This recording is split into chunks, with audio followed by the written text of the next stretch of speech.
Welcome back to the Roots Run Deep podcast. My name is Rafa. I am joined here with my co-host. Hi everyone, my name is Kiara. And today we are going to start this podcast episode with a little thank you to the people who have been listening. And I also want to give a thanks to the people who have been in our team for the podcast, who has been putting these episodes up on YouTube. And hopefully pretty soon we can get these on every streaming platform like Spotify and Apple Music.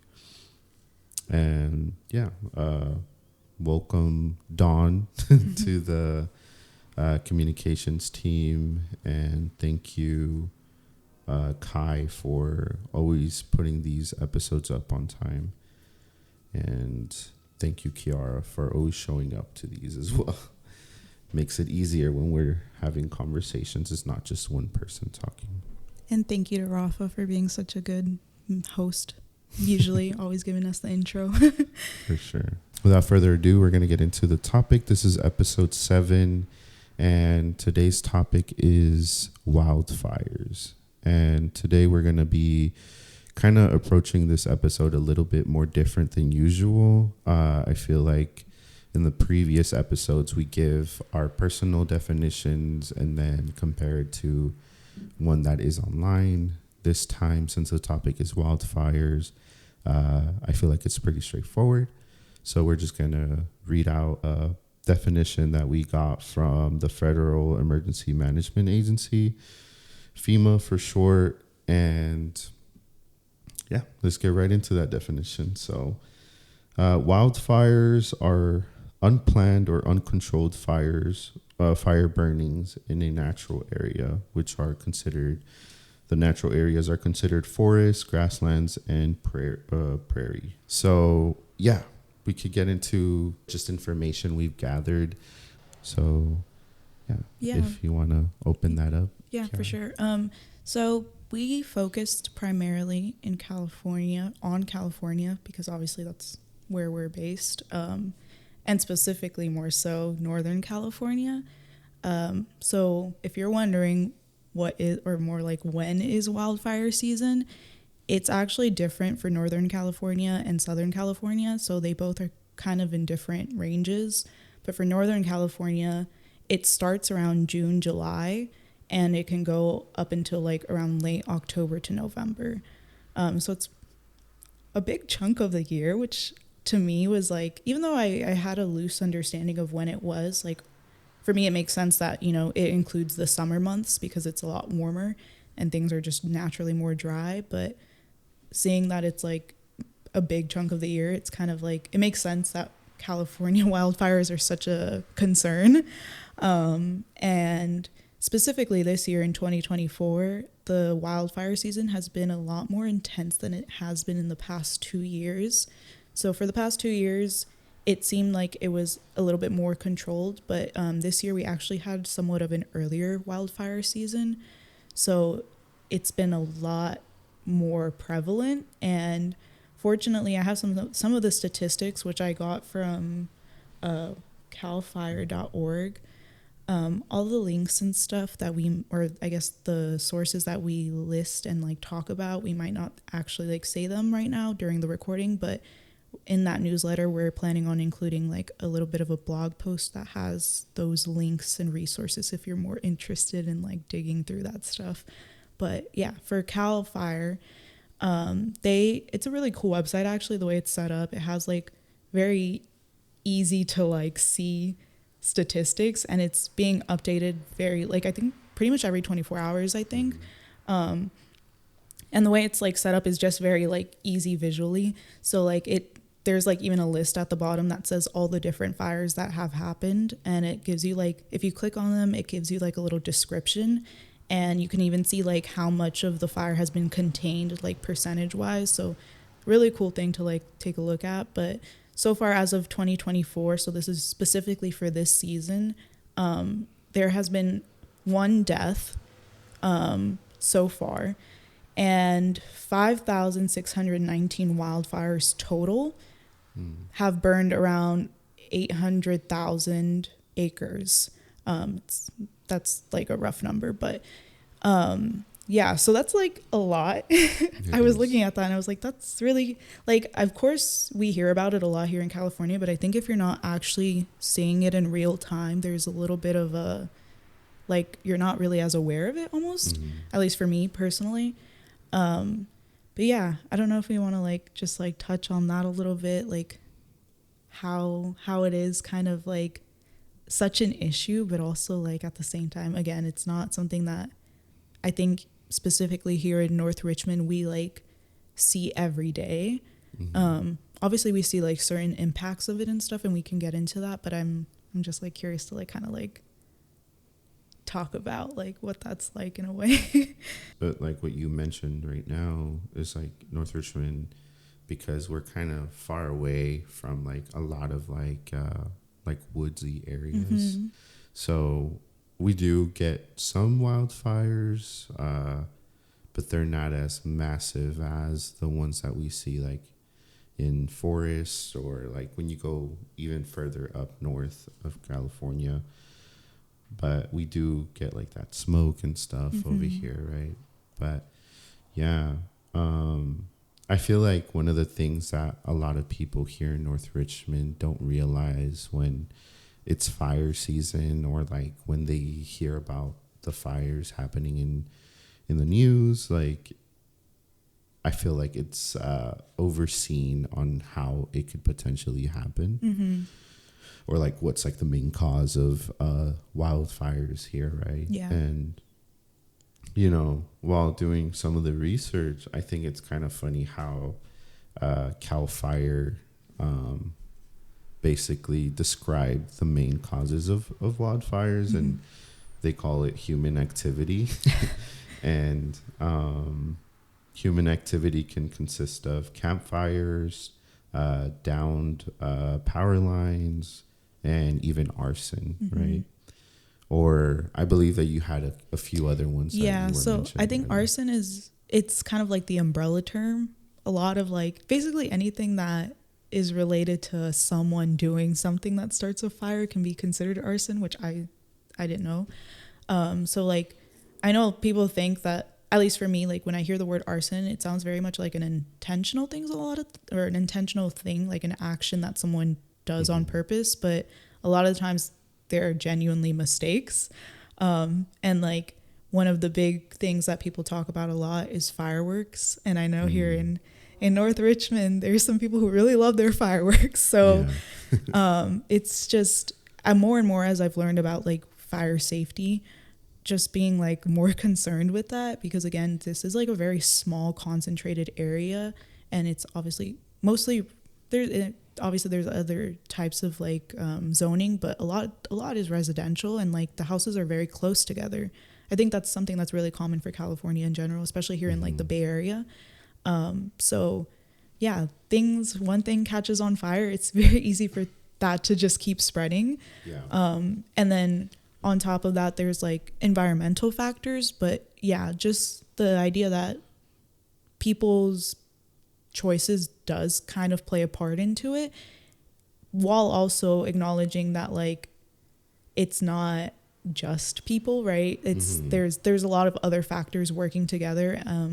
Kind of just like looking at what experts around like wildfires have been like discussing. I just read through this brief little article on the UCLA newsroom website, but it was just it's just basically getting a bunch of different like opinions from experts in this field, and pretty like unanimously people will agree that the biggest factor to wildfires is climate change.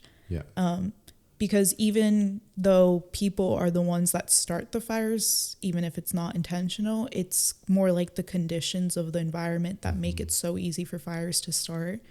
So like, I don't know, if you're like in your car and you're smoking a cigarette and you throw that out the window, like, you know, it could be fine, or it could just happen to like fall into like a bush and it catches on fire and, you know, just spreads from there. Or like, I know a lot of news media has been like giving attention to like the like the gender reveals gone wrong. Oh yeah. I know those have, done a lot of damage in regards to wildfires. Yeah. So just, yeah, it's interesting that it's like a very closely related thing, not just the environment aspect, but also the like human, like you said, human behavior part. Yeah, no. And right now when you're talking about like climate change, like if you think about it, June, July, October, November, like that whole gap right there is probably like some of the driest times here in California. Like you could literally run into like a mountain that just looks fully brown from the dry grass, right? So like if you think about it, like in March, that's like it's still pretty wet, the field still looks green, everything is like blooming. So I'm assuming that would like, kind of like cut down on some of the wildfires that happen, right? But then also like thinking about like climate change in general, causing a lot of like natural disasters, so like storms and stuff like that. Very small right now, like in California, but there could be fires started by like thunderstorms or just a lightning bolt hitting a tree and then just starting a whole like chain reaction. But yeah, like we said earlier, like the conditions are a lot drier, a lot more kind of like it's like the perfect fuel for fire. Yeah. So it makes it spread even faster than you expect. Yeah, and those conditions are just getting like worse essentially because of climate change is just progressing more and more. We definitely feel it. I feel like right now it's the last week of August and like it's been just warm this whole week, and I don't think it's gonna end anytime soon. Even though we're kind of like approaching fall, but I know August in general tends to be a little bit warmer, but hopefully September brings that cooler weather. Hopefully we get a good rain season. But that's also another effect that I've learned about is like the hotter it gets, the more rain you get a lot of times, which then just like flooding becomes a whole issue. So it's like, it's crazy to see how it just like one thing just kind of affects the other. And it's something that we should be paying more attention to for sure. Yeah. Especially with like the water rising, sea level rising. Like it all plays a really big factor, especially like when you like talking to some people from Watershed and going over the map of like areas here in North Richmond that might be underwater in a couple years. It kind of makes me sad thinking about how, looking at that map, my apartment that I'm living in is going to be underwater in a couple years. But that also plays a big role, like climate change. And I know that's a little bit more like a different issue that we're facing with climate change, but there's no way that I don't know how to put this in words, but like there's no way that that is also like coexisting with wildfires. Yeah, I think that's a big thing that people in just fire safety, fire prevention, wildfire prevention specifically, really want to like emphasize also is like just the knowledge piece. I think like most things, right? The more people know about it and understand it, the better they can like prepare for it. So I know like for me personally, I've been doing a lot of research on like what like different methods and different things that you can have ahead of time for like the event of an emergency, especially related to like fires. So like things like having a fire extinguisher, having like a packed, like what is it called? Packed emergency kit, like a little backpack that you can take with you. But yeah, also though, I really want to like drive home that there is a lot of gaps, not just in the education piece, but also in the accessibility piece. Like for me, I was looking at like fire extinguishers and they're pretty pricey. Like that you can find some that are like it does vary depending on brand and type. I learned a lot about like the different types of fire extinguishers. So I used to think that it was just one you could use for any fire. That's not the case. It's for like specific types of fires. So like if it's like an oil fire versus like, I don't know, like a electrical wiring failure fire. But there's ones that cover like more things than others that you might find more like commonly in like homes and businesses and stuff. Yeah. But it is really important. I know, like, speaking like from experience, like my partner, like, well, there was, I think it was last year, there was a time where like he almost lost his house because of a kitchen fire. And it's like things happen so quickly, and I don't think people realize that. Reading a lot about like firefighters and the work they do, like there was a specific like part that I remember where the person was describing like the fact that you cannot outrun a fire. And I know it sounds silly to be like, I never thought of that, but it's like, yeah, you can't outrun it. You can't, like, it's pretty like instantaneous and stuff. And so like, I think that's why like being prepared for emergencies in general, right? Like not only do we have to worry about wildfires, but also like things like earthquakes and stuff. Like it's just always good to like have a plan and have something that you're like prepared to do in a way. Even though obviously things always change and, you know, life throws things at you, but just, I don't know, looking into like that stuff. But there's a lot of different types of programs more on the training aspect, but I would love to see more like programs on like offering affordable options for those things, like the actual materials that you might need. So like the fire extinguisher, and like also fire extinguishers they have to be checked, or they should be checked every year. And then like most of them have like an expiration date, or like the date where you would want to, like, you can refill some of them, which I thought was interesting. So yeah, it's just, there's so much to like learn where it's like very overwhelming. And like, yeah, it's again not something I want to like place the burden of on like community members who can't even have the time to like prioritize that. But yeah, it's just like really, I guess the more you learn about it, you start seeing like where all the gaps are. And, you know, hopefully there can be things that we can help out with in the future with like filling some of those gaps. But it really did change my like whole outlook on like the importance of having a plan, essentially. I don't know if you had anything to add to that.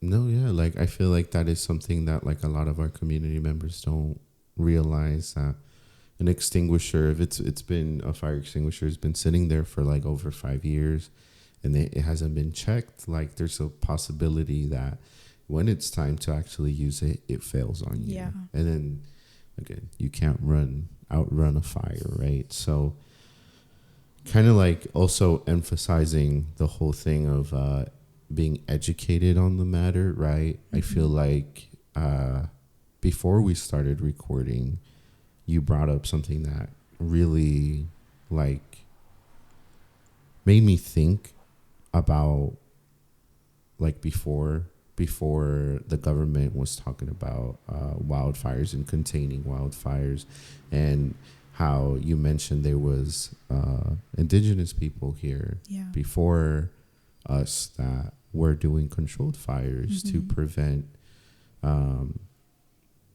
certain things like the wildfires, right? Or, you know, just being more knowledgeable about how the fire or fire containment, you know, can be very important. And I don't know if you want to go over that a little bit, because I think it's a great thing to kind of just like tie something that's like from before we could even think about where we're at today. You know, there was people way before us that were already doing the work to, you know, steward the land and take care of it the correct way. Yeah. So I did, you know, a bunch of different I looked at a bunch of different outlets that kind of talked about it. The one that I was really taking a deeper look through was there's on the national parks website, they have basically an explanation of what I think this is the government term for it, or maybe the California state term for it, but prescribed burning is what they called it. And just prescribed burning practices. So I can just read a little bit about what they wrote, but they said basically that throughout California, indigenous nations have used fire for thousands of years as a tool to steward the land, and still do today. When Europeans colonized California, they found a garden of redwoods and other lands. Evidence of this stewardship can still be seen on the trees at Muir Woods. Fire scars tell the story of indigenous culture burns set by the first steward of Muir Woods, the Coast Miwok. Cultural burns passed down throughout generations have benefited land and people by improving soil quality, spurring growth of certain plant species, and creating a healthy and resilient landscape. So they kind of touch on it a little bit. There's more information, the more you read through it. But I just took that because I feel like it's summarized basically the most. But how these are practices that obviously different indigenous groups have had, and they all have their own versions of it. So I was learning that, obviously some people would do more smaller fires, some people would do bigger fires. It kind of just depends on the area, the land, and the different types of vegetation and stuff, the different practices that they did, all these different things. So they basically, I liked how they did acknowledge that colonization was at the root of why these practices did not carry on. I think in other sections, I'm not sure about this section it doesn't go too much into it, but that's just a huge thing that we notice nowadays with a lot of different things, right? The value in indigenous knowledge, and the fact that Europeans and the people who colonized California specifically were very intentional about trying to erase that knowledge. And I think now it's almost ironic that it's as things like climate change are worsening, things like wildfires, we're starting to realize they had it right. They knew exactly what they were doing. And it's just that whole idea again of I guess white supremacy white supremacy intentionally diminishing and devaluing and erasing knowledge from other cultures that had a lot more experience, had a lot more knowledge in what they were doing, and knew how to steward the land in a way that was regenerative, which obviously for us, we talk about that a lot. But yeah, it's just that idea. And I know I didn't go too in depth on the actual benefits of it, but I know, yes, improving soil quality is a big thing. And then certain plant species, certain redwood trees and different plants, they need that. They need to be burned to be able to regrowth, and it brings a lot of fertility to the land. So it's just kind of interesting how that was completely stripped away for a while and for a very, very long time. And now finally kind of the government is starting to slowly acknowledge it. But again, I think it's most things that are related to climate change, it seems too little too late. But I think it's a step in the right direction that they're starting to acknowledge it, and that's starting to become more widespread knowledge. Yeah, I don't know if you have anything else to say about that. No, yeah, I think it's very interesting thinking about, I feel thinking about how indigenous people, because they've been here for many years before obviously the European settlers that came over here, they kind of knew the loops, the rundown on what's needed for life to keep thriving, right? And then I feel like when we talk about colonialism, colonizing, and everything, right? Sorry, I just hit the mic. When we start talking about colonialism and colonizing, a lot of the time we start thinking about how, or not even thinking, but the idea of profits being the face of it, right? Mm-hmm. So like, you know, something being profitable, it doesn't really have to be like financial or like money, but like white supremacy, or, you know, they benefit off of, you know, erasure of knowledge, because then their knowledge is the only one that exists, the only one that is going to be carried on, right? So started thinking about how, while you were speaking about that, I was thinking about like stories that my dad would tell me about how in El Salvador, today known as El Salvador, but every single time he would refer to it to Cuscatlan, he would go on about how the volcano that's there in El Salvador, being kind of like this image of rebirth.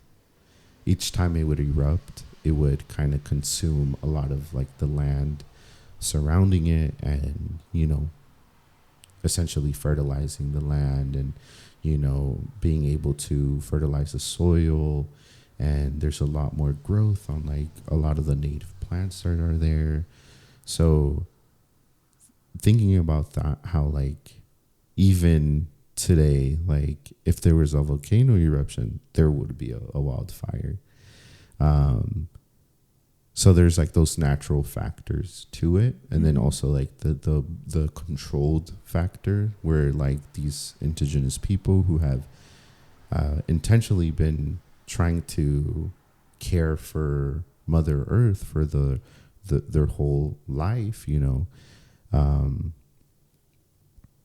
they're the ones who are not putting profits or benefits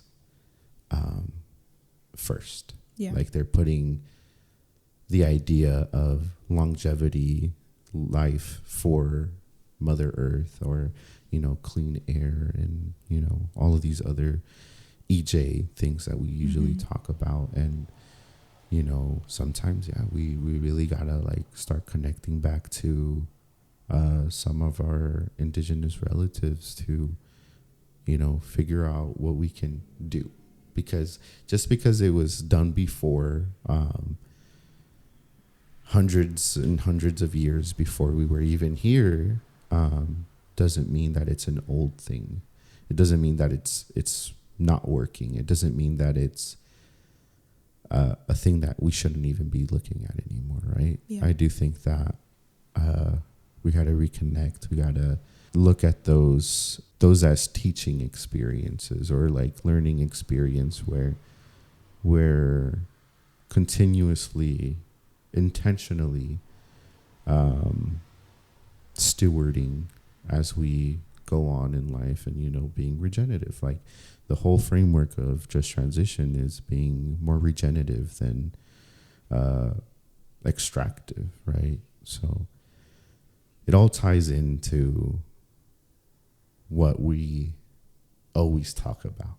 Yeah. And I feel like that's when we always find overlap on some of our episodes. Like, for example, even like the effects that we experience from those wildfires. Like we could always bring up like how that smoke affects a lot of our community members during wildfire season, because they have asthma. And we could also tie in that's not the only factor during that time that's like hurting our community's lungs. It's also the major polluters that we have here, right? Industrial areas, and, you know, there's all of these factors that tie us all together. Like there's no denying that we don't coexist, you know? So, yeah. Yeah, I think you touched on something that I just wanted to briefly like put attention on, was like and I think this is I think this is just like a learned thing in general, but the fact that it's already pretty inherent from my understanding of different indigenous cultures is that understanding of like that understanding and just acceptance of the natural world for what it is. Like, just, you know, on the subject of wildfires, like, I think it's a very what's the word I'm looking for?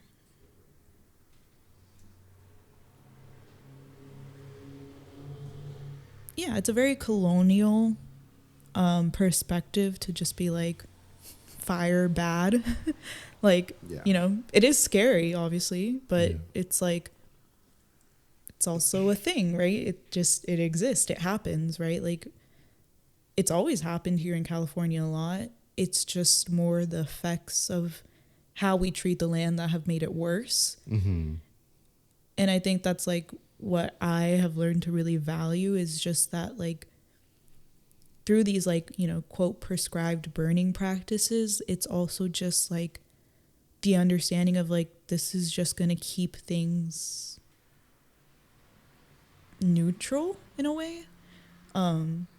Like, a lot of the times the intention of the burnings is also to just like mitigate having more fires happen later on. So it's just like, it seems, I don't know, I feel like if you're like very indoctrinated in the colonial perspective, it's kind of hard to like see, but it's like, it's just, that's just how the world, like, that's the natural world, right? Like, things, natural disasters are just something that happen. Like, it doesn't matter what part of the world you're in, but it's just like one of those things that I think is more, I don't know, I think it's valuable for like government agencies, or, you know, just the people who have more power to be acknowledging of, because they're the ones who decide a lot of the stuff that happens, and like where the money is put and what things can be built and how to use stuff. And it's like, if there was an emphasis on like not just prevention, but just like, again, that like that understanding of how things just are, I feel like there would be so many more inventive and innovative things that we would have to like help us with these things. I don't know, I think of like things, even like building structures, like, I don't know, just really like considering the world and the climate that we live in, and the climate that is like continuing to progress. Like you mentioned, like the sea level rising, like that's something we have to think about now. And it's like, what are we going to do with all these, like, you know, buildings? Like, are we going to move people? Are we going to build different type of buildings? Like, it's all these things that you then have to think about. And it's just like, I don't know, I think it's really important to just have that in mind as anyone, really. Just it doesn't matter how like knowledgeable you are about it, or like where you are, like if you work in one of these government agencies, or if you're just like, I don't know, a construction worker. Like, it matters to have this knowledge. That was a bit of a rant.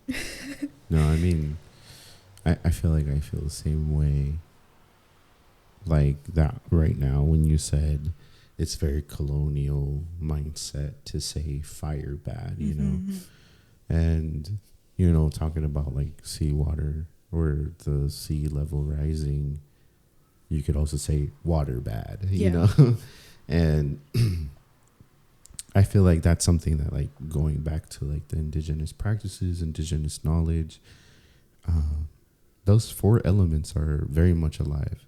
And again, they're fire, wind, water, and earth, right?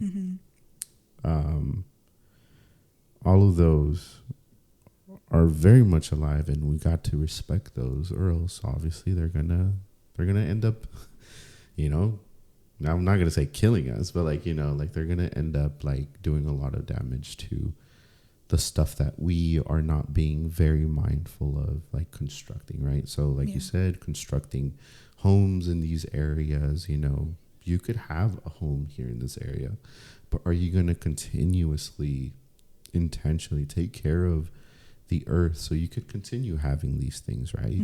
You have to respect these elements for you to be able to carry on, or, even just live, like, just simply put, like, living, if you respect all four elements, you'll be able to live happily. Yeah, I love that you said that, like, respecting all of them, because, like, this is such a side note, but, like, I know I'm not that big on astrology, but I know, like, people are really into, like, their signs. And I remember when I would always, like, bring up that I'm a water sign, a lot of people were like, oh, I'm a fire sign, and, like, that's why I'm so, like, intense and stuff. And in my mind, it's like all the elements are really intense. Like, they can get to a level that's, like, really intense, right? Like, whether it be a hurricane, whether it be a tornado, whether it be a tsunami, whether it be an earthquake, like, whether it be a wildfire, like, there's the extreme end of everything. And I think just having that respect makes, I don't know, there's something really beautiful about it. And it also just, like, I don't know, I think it offers a lot of insight into, like, how the world just is. Yeah. So I appreciate you, like, mentioning it like that. Yeah, of course. Yeah, and I noticed that within our community, sometimes there could be a lot of that disconnect. And I know that sometimes I could sound very, like, I don't know, like, I feel like saying respecting, like, elements and all that, people could look at me a very different way. But I genuinely feel like when there's that disconnect of not being respectful of elements, then it makes it really easy. I'm actually going to reference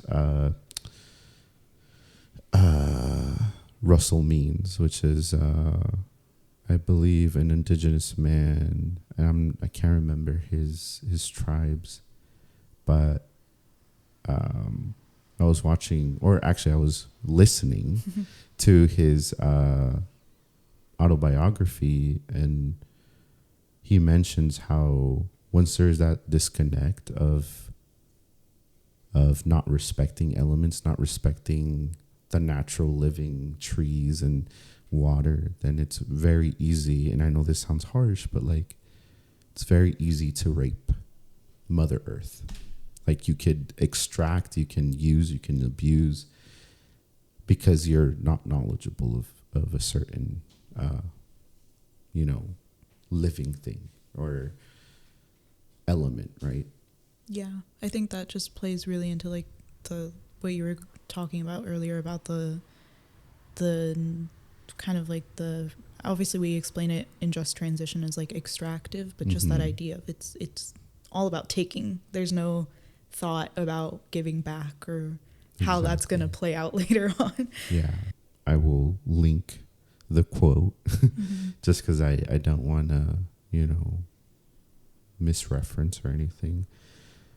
And yeah, I think that it's very important for us to, like, go back to those roots, and roots run deep, Yeah. It's very important for us to really focus on that. But yeah. Yeah.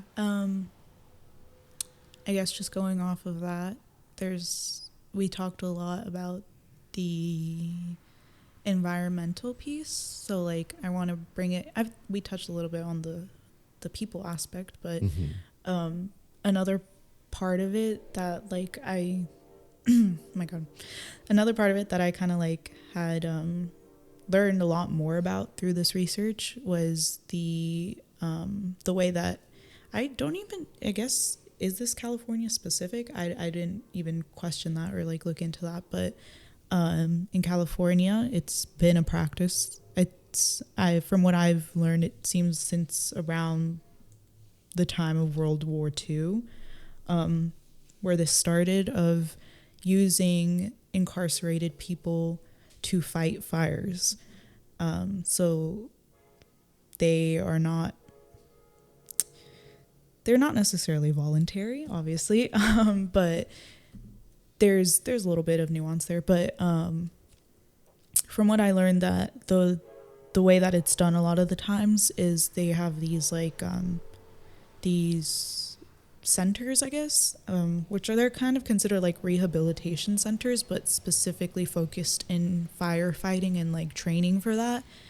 So a lot of times if you end up in prison, depending on, where and what sorts of eligibilities you have, they can offer you the chance to basically like sign up for it, and you would be sent to like go into training to be a firefighter.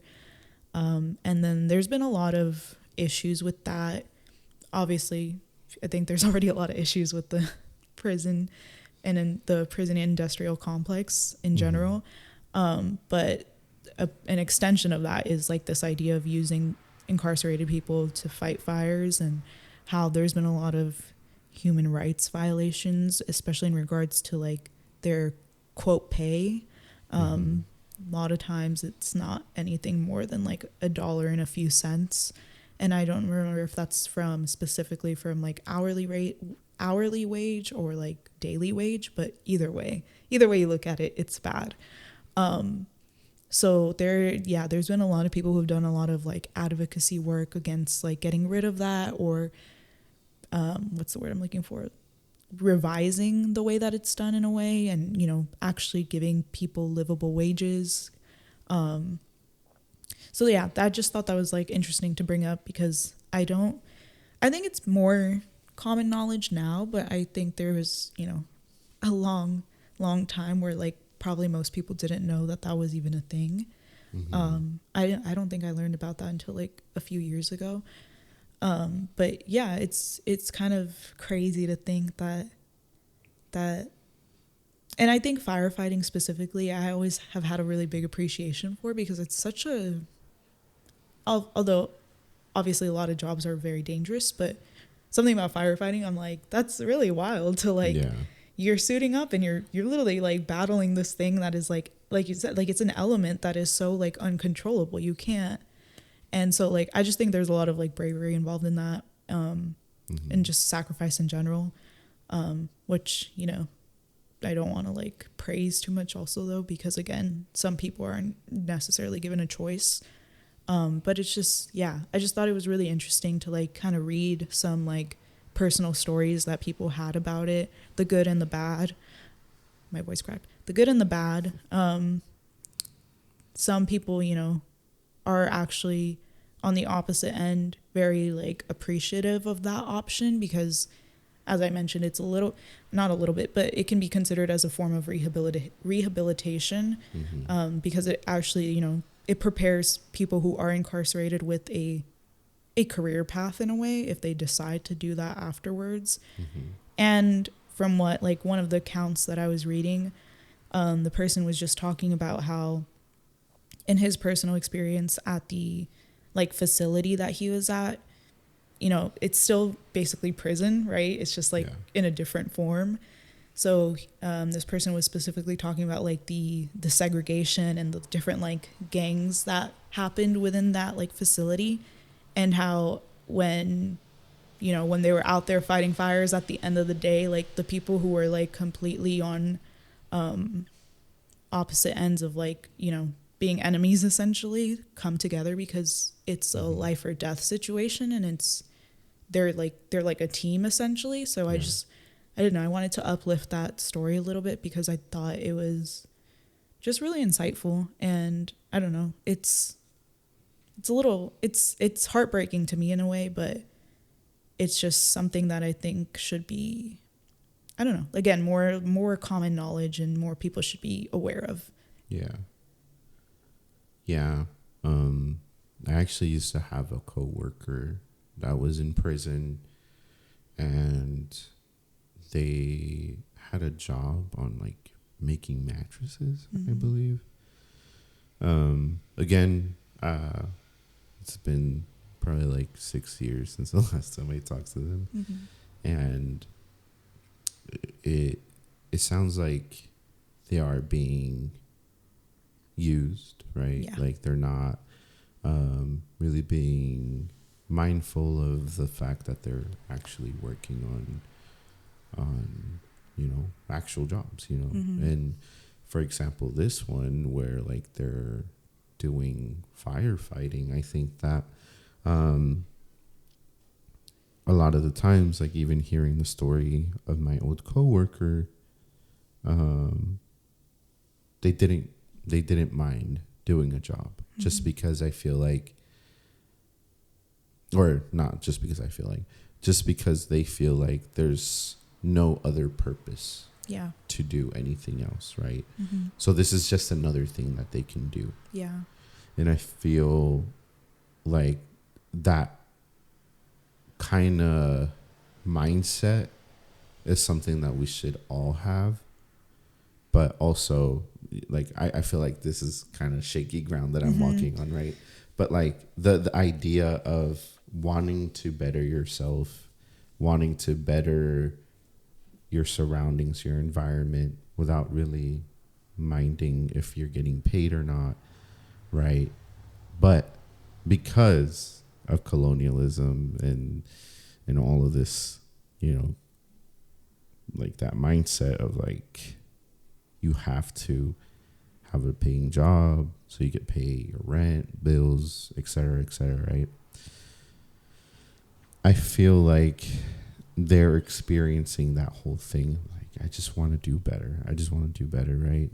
But then you have that whole aspect of like, you know, there's people who are literally doing this because it's paying their bills. It's a high paying job for them, or, you know, so I don't even know the wage of firefighting, but I feel like there's a big gap, you know, like there's people who are doing it because this is the career they wanted. This is something that has been inspiring them or, you know, motivating them to be better, right?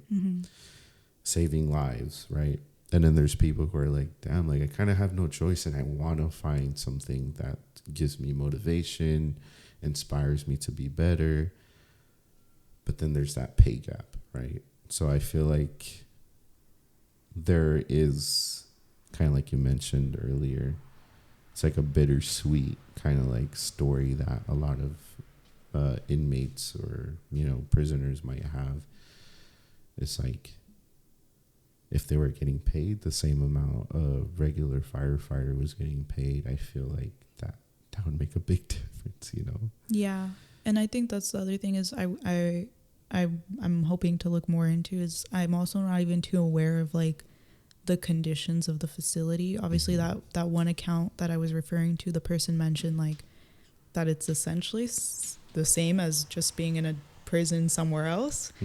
So it's like really wild for me to think like, you imagine like you just survived. You survived the wildfires, you know, and then you can't go home, quote unquote. You're being sent somewhere that you know, you're locked in. But yeah, it's just that difference. And I think it's reflective in also like the statistics from what I read that in California, I don't know if this is like, I don't know how current this information is or not, but there's definitely been a lot of gaps, like you said, in voluntary versus more involuntary firefighting. Not a lot of people are signing up to fight fires, and you can assume why, right? Again, safety and pay, I'm assuming, is probably not that great. I don't know. Maybe I could be wrong. But yeah, so that's why there's been even more of a push to have more incarcerated people fighting the fires, because it's to fill in that gap. But we have to think about like the effects of like how that's exploiting. And obviously I think this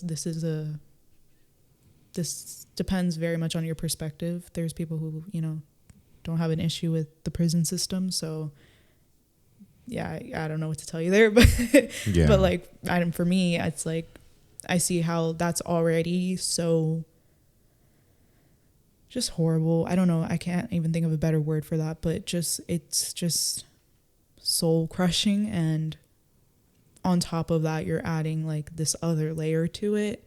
It's just a lot. And I think that's just in a way something that people from marginalized communities, people who have, you know, been through incarceration, kind of have that same understanding of like, it's the compounding of everything. Kind of like we were saying, even like with us and the effects that we feel of the wildfires, like it's not just the fires and the smoke, it's the stuff we're already dealing with right now when it comes to like pollution and air quality here in North Richmond. So it's like, again, it's just the through line of how very different experiences, but also very similar. So yeah, I just wanted to make that known that there needs to be a lot more conversations and a lot more advocacy work done around that. And I think it's great that like people obviously who have been through the experience themselves are doing that, because that's the best way that we can learn. But definitely needs to be something that collectively we are all engaging more in. Yeah. Right now, when you were talking about like stuff that our community is already facing, I'm thinking about the prison system. And, you know, a lot of the history that was happening here in North Richmond, I feel like I'm still finding the words to describe this, but I feel like the people of color are always put in the front line of like the most dangerous things ever. So I started thinking about how, like, when people were out here in World War II, like working very dangerous jobs, they were put in, it's usually the people of color that were put in the front lines of the most dangerous jobs, you know. And even if you think about the military, you know, like when people enlist that are part of the community that is usually more BIPOC or, you know, just people of color, they're usually put in the front. Or even like I can't remember where, but I remember there being a case where the military kind of waved, like taunting, you know, like shaking some keys in front of a baby, a green card for a lot of like undocumented like Mexicans that were coming to the United States to fight in the war, you know. And when they came back from war, they got deported, you know. And it's this whole thing like of understanding that, you know, sometimes the system is not for us, and that's what makes me feel like I need to fight harder to push for more inclusive and, you know, like safe spaces for our communities, because you know, for all we know, it could be some of our residents, like family members that are out there fighting some of those fires, you know. And, you know, I feel like I would want to, you know, thank all of those people for doing that, you know. And it's not an easy job. I was actually watching some news, like pre-recorded news that was from about a month ago, and how there was a fire in Chico City, which I think that their park is called California's Park. And that fire was one of like the most uncontrolled fires in California, and it burned over 300,000 acres. And I'm just like, dude, that's like up north. That's like, it's drivable to be there, you know? So there's no doubt in my mind. And also listening to how there's these long hours that these firefighters are, you know, working, it makes me feel like, damn, like 30 hours fighting a fire is insane. Yeah. You know, and while I was watching that video or that news broadcast, it was saying that they had 0% controlled. And, you know, that makes me feel even like more scared. Obviously now, like, they progressed more on that fire. I'm actually not even sure if that fire is already like, you know, controlled, but it still like shows you how drastic these fires could just like spread, or like how fast it could just happen. And you know, shout out to all the firefighters. Yeah. It makes me, yeah, like you said, it's something that it is a brave job. Yeah. And kind of what you were saying too, it's like the tolls that it can take on the human body are also things that are, you know, worth acknowledging. And also, like, as I mentioned earlier too, like the way that there's a lot of things that could be happening on like a systemic level to make these things not as much of an issue, or in some way less of an issue, especially for humans and for people, for individuals, and it's not being done. So that burden is falling onto the individuals in these situations, which is like so frustrating, because it's like, you know, I briefly saw something talking about like the technology and like the amount of money that's being invested into more planes and stuff to help control the fires, and how there's a lot of disagreement on whether that is actually effective or not. And, you know, at the end of the day, could be, but at the same time, it's like, there's, again, like we said, like, if only they would invest all that money into, like, you know, the preservation of indigenous cultures. Exactly. And like, you know, trying to undo all the harm, not that you can, but, you know, in some ways trying to undo the harm that was done to those people who had that knowledge, who cultivated, who stewarded the land. And it's, yeah, again, it's just like, it's kind of insane to think that that's still like the case, and it is frustrating. But I think that's why it's cool to learn about the ways that things can be done differently, because then it makes you really like change your perspective a lot. Yeah. Or just even see a different perspective. I think that's helpful. But yeah, I kind of wanted to take this time to also say that that is the main reason why we have these herbal kits that we produce every year. Because it is important for us to show up for our community in that way, you know, that mutual aid. We had an episode when we talked about that. Shout out to Isak. I saw that they commented under that video. I want to just shed light on that and how we were able to get all those kits out during fire season, you know, and it's very important for us to reach as many community members as possible. So yeah, respiratory health is one of the things that we really gotta like kind of work towards and kind of mitigate all the stress from our community when it comes to that, with asthma and, you know, some people having cancer, you know, just helping as much as possible. Also, taking this time to open up the comment sections for the community who is listening. I really hope that we did this episode justice on acknowledging all the factors of wildfires, like its history, the stats of it today, and how environmental justice is very important when we talk about wildfires.